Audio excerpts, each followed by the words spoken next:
¿Cuántos participantes hay? Buenos días. Buenos días, hermana. Buenos días a todos. Silenciando entonces, ¿no? Ya, muy bien, buenos días. ¿Cómo están ustedes? Buenos días. Gracias por unirse a la clase también de esta mañana para concluir lo que es el libro de Gálatas. Y también vamos a seguir la próxima semana ya con un nuevo maestro, gracias al Señor ahí que vamos a poder también tener hermanos participando de la enseñanza en los próximos meses. Tenemos también allí en el libro de Gálatas, entonces la segunda parte que vamos a ver y vamos a pedir la guía del Señor en esta clase a continuación. Oramos. Gracias, Señor, por esta mañana, la oportunidad nuevamente de aprender más de tu palabra. Sabemos que ella es la guía para nuestra vida. Tenemos en ella también la fuente de la sabiduría, del conocimiento para nosotros. Y queremos, Señor, conocerte cada vez, cada día más por medio de ella, de tu palabra, para ser sabios y entendidos en cuanto a tu voluntad para nuestra vida. Te rogamos tu bendición y guía a través de tu Espíritu. Lo hacemos en el nombre de Cristo, nuestro Salvador. Amén. Bien, entonces tenemos allí esta carta de Gálatas que ya vimos la primera parte, entonces ahora nos va a tocar otra parte ya de lo que es un segundo nomás allí que necesito ayuda para poder seguir pasando el power. Ya tenemos entonces allí en el capítulo 3, porque ya tenemos en el capítulo, ahí estamos, capítulo 3, entonces, allí refiriéndose a lo que es los argumentos doctrinales para defender el Evangelio. Ya en la semana pasada hablamos de esta primera parte, versículos 1 al 5, basado en la experiencia de los Gálatas, ya que ellos habían creído en el Señor Jesucristo, a través de ellos habían confiado en el sacrificio de Cristo en la cruz para la salvación de ellos, habían recibido el Espíritu Santo, pero aún así estaban confundidos. Entonces ellos estaban volviendo atrás en cuanto al sistema religioso que tenían los judíos. Ellos estaban también teniendo o adoptando las prácticas que ellos hacían en su vida pasada.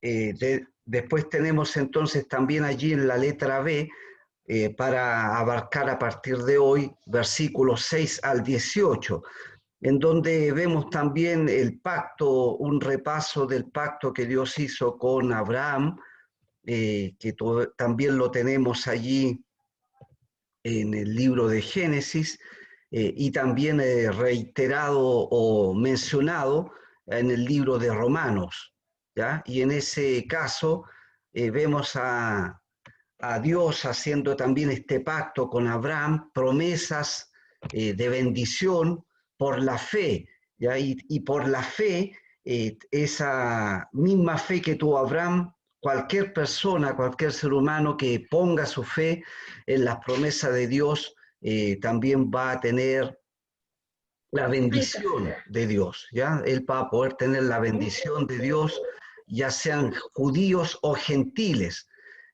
Todos los que son de la fe son hijos de Abraham, incluyendo a los gentiles, dice ahí el versículo 8 y 9, y la Escritura, previendo que Dios había de justificar por la fe a los gentiles, dio de antemano la buena nueva a Abraham, diciendo, en ti serán benditas todas las naciones, de modo que los de la fe son bendecidos por el creyente Abraham.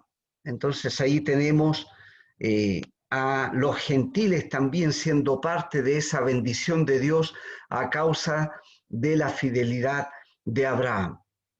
Muy bien, Después seguimos avanzando. Los judaizantes, sin embargo, les exigían a ellos que se circuncidaran y cumplieran con las obras de la ley, que ellos debían someterse a todo ese sistema religioso que llevaban a cabo los judíos, y ellos pedían lo mismo para los gentiles.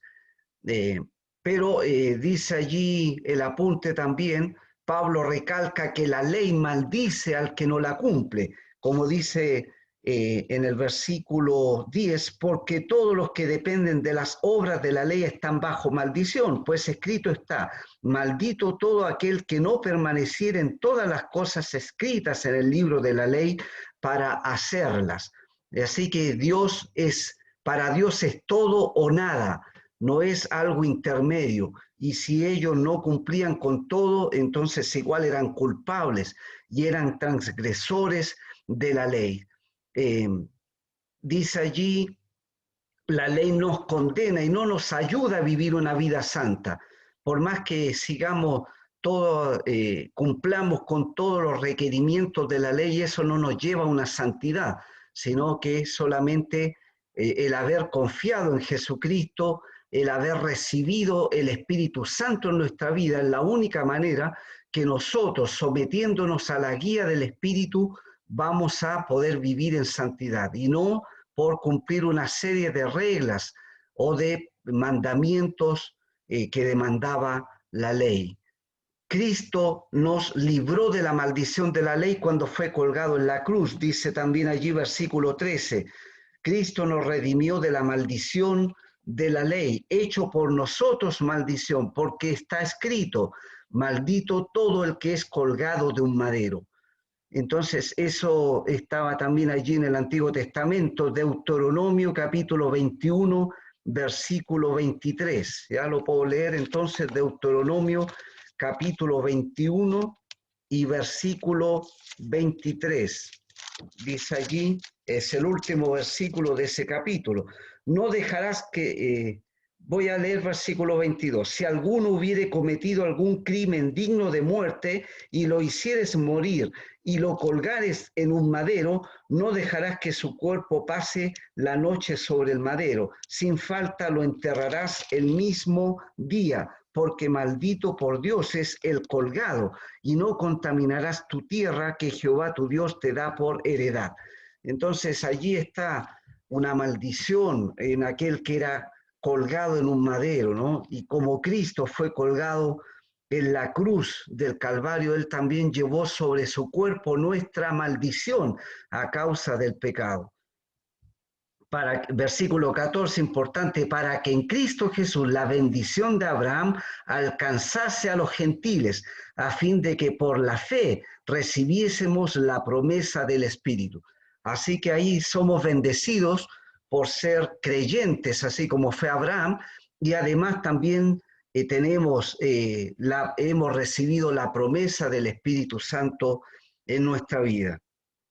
Así que, hermanos, tenemos aquí a Cristo llevando sobre su cuerpo nuestros pecados y nuestras maldiciones. Cualquiera entonces que tenga fe en Él hereda las promesas. El pacto y las promesas que Dios hizo a Abraham siguen vigentes y no fueron afectadas por la llegada de la ley. Es lo que dice versículo 15. Hermanos, hablo en términos humanos, un pacto, aunque sea de hombre una vez ratificado, nadie lo invalida ni le añade. Así que Cristo, con su venida, también Él no anuló ese pacto, esas promesas hechas a Abraham, sino que Él vino a cumplirlas, y también a que a través de su sacrificio en la cruz nosotros pudiéramos tener las bendiciones de las promesas de Dios hechas a Abraham.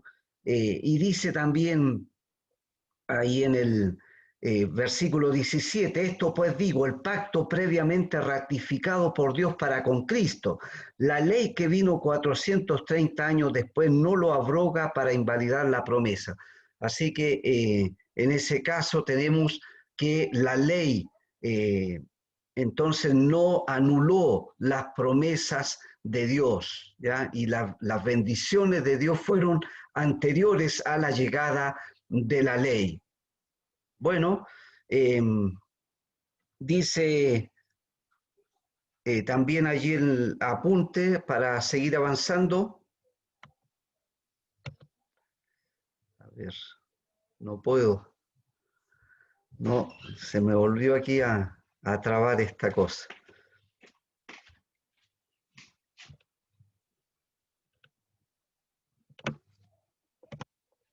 Muy bien, ahí tenemos entonces también versículos 19 en adelante, tenemos basado en el propósito de la ley. Ya seguimos hablando entonces también de los argumentos doctrinales para defender el evangelio que usaba Pablo, y aquí habla también basado en el propósito de la ley. El propósito de la ley o la ley fue añadida para que el pecado se manifestase como transgresión. Es lo mismo que reitera también Romanos capítulo 5 y versículo 13. El pecado tomó forma de transgresión cuando llegó la ley. Dice, pues antes de la ley había pecado en el mundo, pero donde no hay ley no se inculpa de pecado. No se puede culpar de una falta a ninguna persona si no se demuestra que él ha violado un mandamiento o una ley. Entonces, así, de esa forma, el pecado tomó forma de transgresión, hasta que viniese la simiente, por lo tanto, tuvo límite en su aplicación. La ley tuvo vigencia hasta la aparición de Cristo. Venido Cristo, ya estamos bajo la gracia y no bajo el régimen de la ley. Dice, la Escritura condenó a todos como pecadores y la ley nos tenía presos sin darle al hombre libertad. Así que, hermanos, tenemos allí también que estábamos esclavizados por ese sistema de leyes, por el legalismo, que todavía seguían sosteniendo personas allí en la iglesia de Galacia. Pero Cristo entonces vino a libertarnos de esa esclavitud. Dice capítulo 3, versículo 22. Mas la Escritura lo encerró todo bajo pecado para que la promesa que es por la fe en Jesucristo fuese dada a los creyentes. Pero antes que viniese la fe estábamos confinados bajo la ley, encerrados para aquella fe que iba a ser revelada o manifestada. Entonces allí tuvo su tiempo la ley, pero después venido Cristo ya no tiene vigencia. La ley ha sido un ayo, es decir, un asistente. Ya era un esclavo que había en la antigüedad, un hombre de confianza, entonces, que era un asistente o guardián que cuidaba y protegía al niño en su edad hasta que llegaba a ser un adulto. La edad del adulto se consideraba desde los 16 años en ese caso. Y este asistente o guardián dirigía al niño hasta la escuela, ¿ya? Lo llevaba, lo traía, era responsable por el bien moral y físico del niño delante del padre, porque era un esclavo que le debía rendir cuenta a su amo. Así la ley nos hizo sentir nuestra culpabilidad. Nos guió a Cristo para ser justificados por la fe y encontrar en él la salvación prometida. Versículo 24, de manera que la ley ha sido nuestro ayo para llevarnos a Cristo, a fin de que fuésemos justificados por la fe, ya por la fe en el mismo Señor Jesucristo. Entonces, bueno, basado también el argumento entonces que sigue hablando el apóstol Pablo, ya vuelvo atrás, los argumentos doctrinales para la defensa del evangelio, del mensaje que Pablo predicaba, está basado también en la condición presente del creyente, versículo 25 al 29. Entonces la ley dejó de cumplir funciones para el creyente y ahora el hijo adulto hace voluntariamente lo que antes el ayo le exigía. Y así es para nosotros, ya nosotros no hacemos las cosas porque alguien nos impone o nos obliga, como era la ley, sino lo hacemos realmente por nuestra propia voluntad. ¿Ya? Lo hacemos porque respondemos al amor que Dios tuvo, al amor que Cristo tuvo hacia nosotros. los creyentes no estamos bajo la ley, la cual exige y culpa a las personas. Ahora hacemos voluntariamente lo que le agrada al Padre. Porque tenemos el Espíritu Santo de Dios en nuestra vida, nosotros ahora podemos obedecer al Padre. Estamos revestidos de la justicia de Cristo desde que fuimos bautizados por el Espíritu y estamos unidos a Cristo. Versículos 26 al 28, pues todos sois hijos de Dios por la fe en Cristo Jesús, porque todos los que habéis sido bautizados en Cristo, de Cristo estáis revestidos. Ya que importante también ese concepto de que estamos vestidos ahora de Cristo. Versículo 28, ya no hay judío ni griego, no hay esclavo ni libre, no hay varón ni mujer, porque todos vosotros sois uno en Cristo Jesús. ¿Ya? Somos uno en Cristo Jesús, ya no hay diferencias, somos parte de la descendencia de Abraham y herederos de la promesa, dice el versículo 29. También otro argumento en defensa del mensaje que Pablo predicaba, también está basado en los privilegios del hijo adulto, capítulo 4, ya el hijo adulto entonces también ya deja de estar al cuidado de un ayo y ahora él recibe la adopción, ¿ya? Es decir, se incorpora como un hijo adulto dentro de la familia y ya no depende de un ayo. Ahora él puede entonces tener una relación más madura con su padre en ese caso. Pero expone un nuevo argumento, se nos presenta un niño heredero que no tiene diferencias con los otros niños esclavos, pese a ser heredero.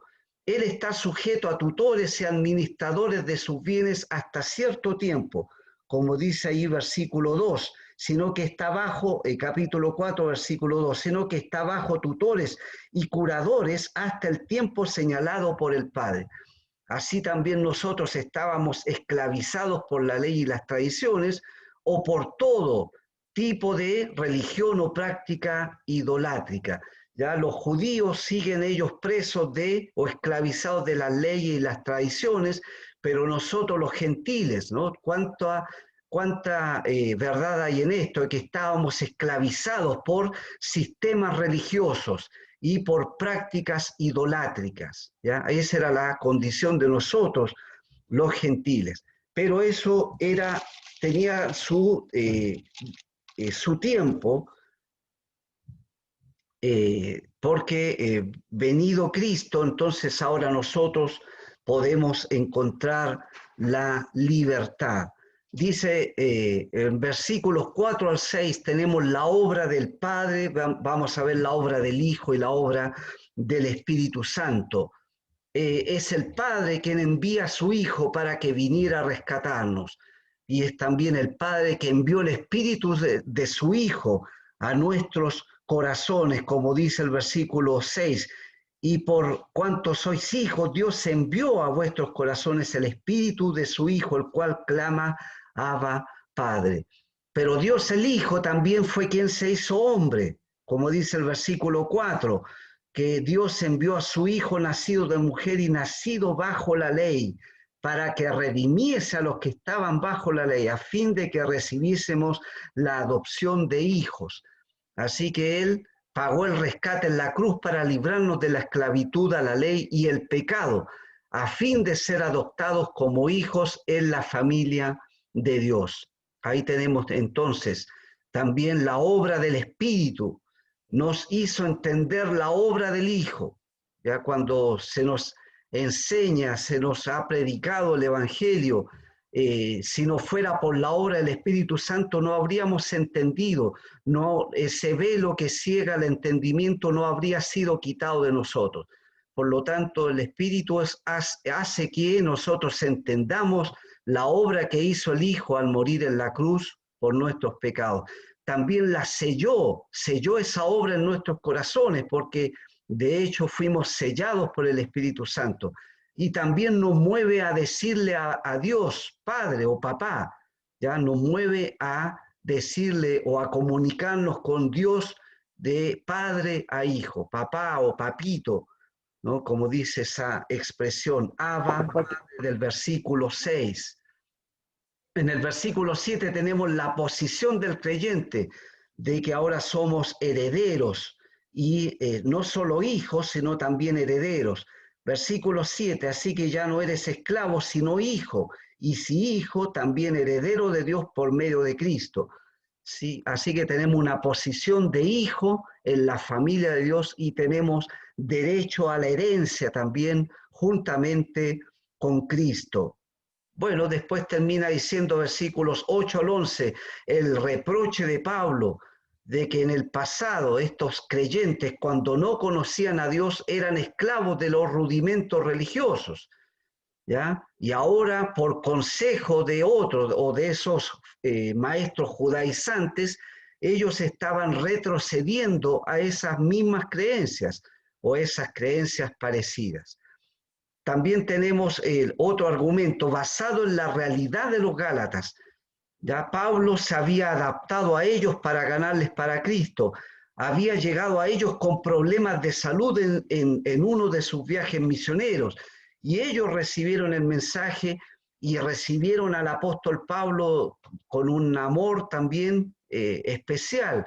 Dice allí versículos 13 al 15, pues vosotros sabéis que a causa de una enfermedad del cuerpo os anuncié el evangelio al principio, y no me despreciasteis ni desechasteis por la prueba que tenía en mi cuerpo, antes bien me recibisteis como a un ángel de Dios, como a Cristo Jesús.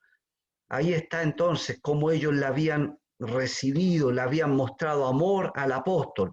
Pero Pablo hace dos preguntas incisivas. ¿Ya? La primera de ellas es versículo 15, ¿dónde pues está esa satisfacción que experimentabais? Ya había entonces un trato de amor tan especial de Pablo con los Gálatas, y ahora ¿qué había pasado? Se había enfriado ese amor. ¿Dónde está esa satisfacción que experimentabais? ¿Ya? Porque dice ahí, os doy testimonio de que si hubierais podido, os hubierais sacado vuestros propios ojos para dármelo. Y esto puede dejar en evidencia que Pablo tenía una enfermedad en su vista, y era el problema entonces que le aquejaba de salud, y ellos, si hubieran podido, dice, se habrían quitado sus propios ojos y dárselos a Pablo. Pero también otra pregunta, versículo 16, ¿me he hecho pues vuestro enemigo por deciros la verdad?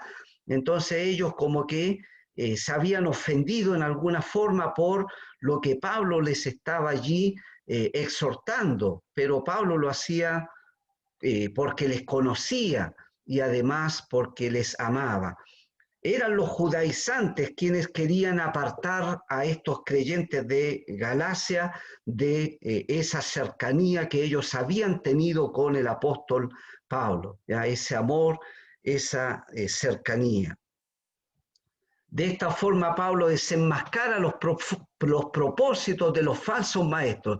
Estos falsos maestros o los judaizantes, letra A, eran movidos por celos y no buscaban agradar a Dios. B, creaban una mentalidad negativa hacia el siervo de Dios, ¿ya? Porque estarían ellos criticando al apóstol, y eso creaba allí también una mentalidad negativa en las personas que escuchaban esos malos comentarios. Letra C, sus acciones provocaban pérdida de gozo en la iglesia, ¿ya? Letra D, su accionar enfriaba el amor de la congregación. Así que, concluyendo esa idea, todas estas conductas pueden aflorar hoy en nuestras congregaciones, ¿ya? Cuando hablamos de esos celos, cuando hablamos de a veces de hacer comentarios negativos delante de otras personas referente a siervos o a personas que lideran en la obra de Dios. También cuando hablaba de el accionar nuestro que puede provocar amargura y falta de gozo en la iglesia, etc. Debemos examinarlo todo, y especialmente examinarnos a nosotros mismos, ¿no? Para no reproducir estas prácticas de esos falsos maestros, guardar sujeción y reconocer a los hombres que Dios puso como líderes o pastores en la congregación, ¿ya? Es un consejo también basado en el accionar o en cómo afecta a la iglesia esa actitud de los falsos maestros. Letra G, otro argumento basado en la alegoría bíblica de los dos hijos de Abraham, capítulo 4, versículo 21 hasta el 5:1. Y aquí habla de la historia de los dos hijos de Abraham. Ismael, que nació según la carne, porque fue un acuerdo que hicieron Abraham y Sara de tener un hijo a través de una sierva, de una esclava llamada Agar, ¿ya? Entonces, en cambio, Isaac es el hijo de la promesa, ¿ya? Porque Dios se lo prometió a Abraham que le iba a dar un hijo de parte de su esposa Sara. Ya su madre era Sara, que era libre, ella no era una esclava. Entonces, las dos mujeres representan los dos pactos. Agar, que representa la ley, da hijos para esclavitud, pero Sara representa la gracia de Dios, ¿ya? El nuevo pacto que habló el Señor Jesucristo, basado en su sacrificio en la cruz, cuando dijo: esta sangre es el nuevo pacto, ¿no?, que será derramada por vosotros. Así que la libertad, para la libertad Cristo nos liberó, y debemos echar fuera las demandas de la ley, como tuvieron que hacer Sara y Abraham, echar a la esclava con su hijo. Ya no podía seguir conviviendo con ellos, ¿no? Porque no había allí, y además de ese hijo Ismael nacieron naciones o pueblos que hasta el día de hoy son enemigos de Israel. En cambio, entonces, a través de Isaac, el hijo de la promesa, nació después su hijo Jacob, que es el padre de la nación. Bueno, estaban perdiendo la bendición de experimentar la gracia de Dios estos creyentes allí en Galacia. Sigamos avanzando. Después vemos argumentos prácticos para defender el Evangelio, desde el capítulo 2, capítulo 5, versículo 2, hasta casi el final, ¿ya? El legalismo versus el amor, la ley que ellos recalcaban tanto en cuanto a la circuncisión, y la gracia, que es Cristo, no pueden mezclarse. Dice ahí versículo 2, he aquí yo, Pablo, os digo que si os circuncidáis, de nada os aprovechará Cristo. Entonces no se pueden mezclar. ¿Qué sacan con haber confiado en el Señor Jesucristo para la salvación y además comenzar a tener prácticas que estaban relacionadas con la antigua ley? Entonces eso no era provechoso para estos creyentes. El legalismo conduce a los creyentes a darle las espaldas a la gracia de Dios y a no aprovechar los beneficios. El intentar ser justificado ante Dios por la ley equivale a dejar, abandonar, caer de la gracia, que es la única base donde podemos ser justificados. Así que es importante, versículo 4, de Cristo os desligasteis, los que por la ley os justificáis, de la gracia habéis caído. Los Gálatas habían sido estorbados por estos falsos maestros, se habían sido contaminados por la mala doctrina. También versículo 7, vosotros corríais bien. ¿Quién os estorbó para no obedecer a la verdad? Esta persuasión no procede de aquel que os llama, esto no venía de Dios.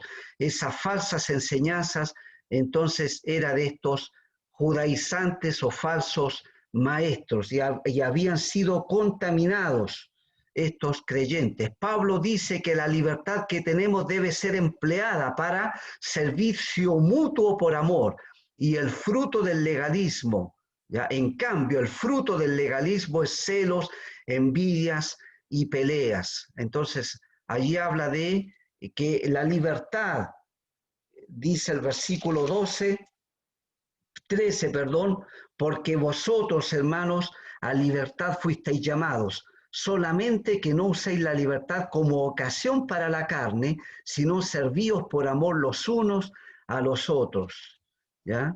Entonces, porque toda la ley en esta sola palabra se cumple: amarás a tu prójimo como a ti mismo. En cambio, el legalismo conducía a problemas entre las personas, a celos, envidias y peleas, como dice el versículo 15. Bueno, allí tenemos también ahora otra sección, la debilidad de la carne frente al poder del Espíritu Santo. Ya la carne o el someterse a estos reglamentos de la ley es hacer las cosas en la propia carne o en las propias fuerzas del humano y no depender del poder del Espíritu Santo que debe guiar nuestra vida. Cuando hablamos de la carne, ¿ya? En el sentido literal sería la materia física, ¿ya? Como pasó, dice Juan 1:14, que el verbo fue hecho carne, no haciendo referencia a que Jesucristo se hizo carne, él tomó entonces la forma de la materia física, pero en el sentido que habla aquí de carne, pasa a designar la esencia natural de la vida del hombre. ¿Ya? Los hombres tenemos una esencia por naturaleza y a eso se le llama la carne. Podemos llegar a ser buenos religiosos en apariencia externa, pero en todo eso ser carnales. ¿Ya? Cuando Pablo dice ahí en Filipenses 3:4-9, que las cosas que él había logrado en las fuerzas o en las habilidades de la carne, había llegado a ser un hombre muy destacado entre la cultura judía, pero todo eso no servía de nada delante de Dios. Dice como los judaizantes, la carnalidad es todo lo que no surge de la gracia de Dios por obra de Cristo y las operaciones del Espíritu Santo, sino que la carnalidad surge del esfuerzo, las capacidades, los deseos y filosofías humanas que pretenden desplazar la gracia de Dios. ¿Ya? Ahí es importante eso, hermano. Eso es la carnalidad, hacer todo bajo nuestras capacidades humanas, bajo nuestro propio esfuerzo o filosofías humanas, pero no dependiendo de la gracia de Dios, no dependiendo de la guía del Espíritu Santo de Dios. ¿Ya? Y ahí llegamos a ser carnales en ese caso. El versículo 16 dice, digo pues andad en el Espíritu y no satisfagáis los deseos de la carne. Podría traducirse mejor, andad por el Espíritu y no satisfacerán los deseos de la carne. Ahí está, si nosotros andamos bajo la guía del Espíritu Santo, es imposible satisfacer los deseos de la carne. No pueden ir las dos cosas de la mano.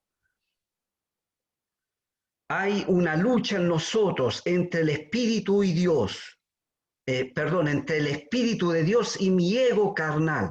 ¿Ya? Y gracias a Dios por esa lucha. ¿Ya? Esa lucha también está ejemplificada en Santiago 4:1-10. Y gracias a Dios que puede haber esa lucha entre el Espíritu de Dios y nuestra carne, porque si el Espíritu de Dios no luchara contra nuestra carne, sería todo un desastre. ¿Ya? Nosotros terminaríamos destruidos por nuestro propio pecado, pero porque tenemos la presencia del Espíritu en nosotros está esa lucha que nos lleva, el Espíritu nos quiere llevar a la obediencia a Cristo, en cambio la carne nos lleva a todo lo contrario.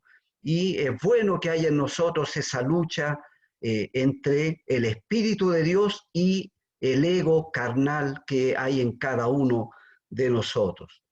La ley no tiene efecto en la vida del creyente, en donde el fruto de la obra de Cristo se vivifica plenamente por la operación del Espíritu Santo. Dice el versículo 18, pero si sois guiados por el Espíritu, no estáis bajo la ley. No necesitamos someternos a reglamentos de la ley o esos reglamentos o tradiciones de los hombres, en ningún caso.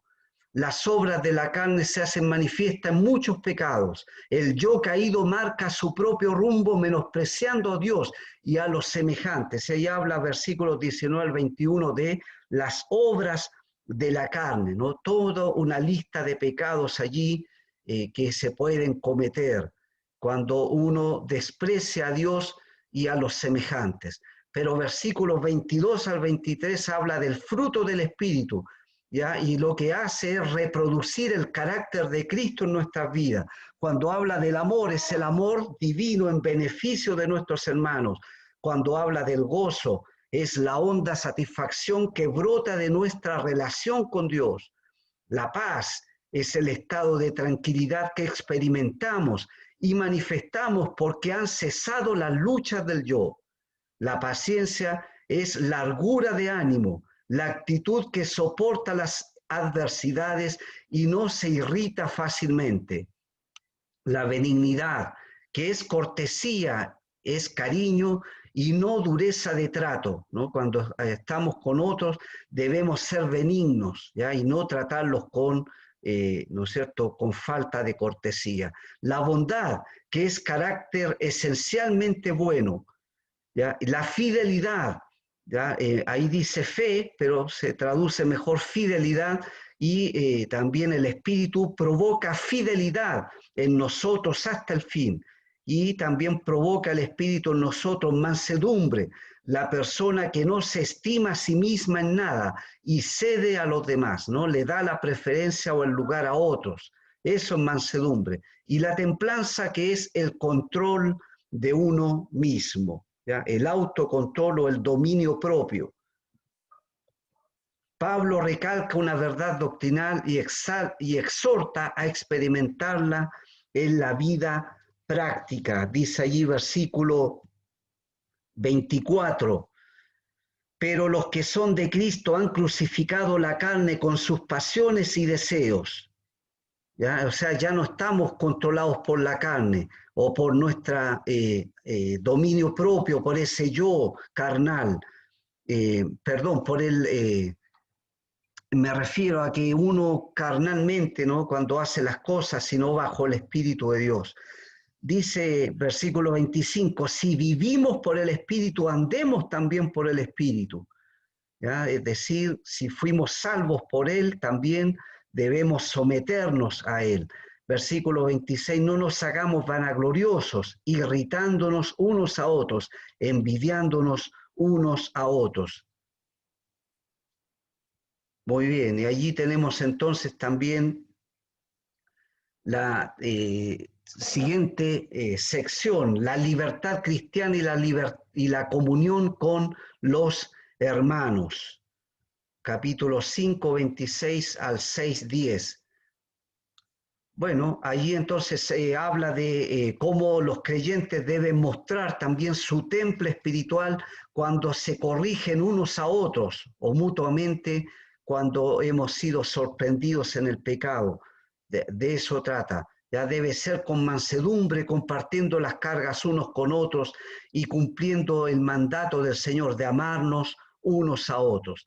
Vivir bajo la gracia es una vida de amor y de servicio a los demás, como dice capítulo 5, versículo 6 y versículo 13. También debemos ser generosos para dar de nuestros bienes materiales a los que sirven, como reitera ahí 1 Corintios 9, y también el hacer bien, ¿ya? El hecho de ser generosos.